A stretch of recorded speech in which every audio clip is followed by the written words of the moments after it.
Number 3 રાશિ neo.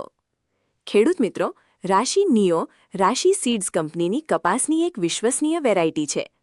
આ વેરાયટીનો પાકવાનો સમયગાળો અંદાજે 150થી 160 દિવસ જેટલો રહે છે। હલકી, મધ્યમ અને કાળી જમીન ત્રણેય પ્રકારની જમીનમાં આ વેરાયટી સારી રીતે વિકાસ કરે છે। પિયત અને બિનપિયત બંને પરિસ્થિતિમાં સારું અને સ્થિર ઉત્પાદન આપે છે। આ વેરાયટીમાં મોટા ઝીંડવા જોવા મળે છે અને ઝીંડવું સારી રીતે ફૂટે છે, જેના કારણે વીણવામાં સરળતા રહે છે અને મજૂરી ખર્ચમાં પણ ઘટાડો થાય છે। છોડ છેલ્લે સુધી લીલો રહેતો હોવાથી પાકમાં સારો વિકાસ જોવા મળે છે।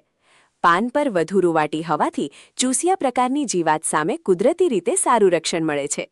આ વેરાયટીના મૂળ ઊંડા જતા હોવાથી પવન અને વરસાદમાં પણ છોડ આડો પડતો નથી। 2 લાઇન વચ્ચે 4 ફૂટ અને 2 છોડ વચ્ચે 1.5 ફૂટનું અંતર રાખવું। વાવણી માટે મે થી જુલાઈ મહિનો ઉત્તમ માનવામાં આવે છે।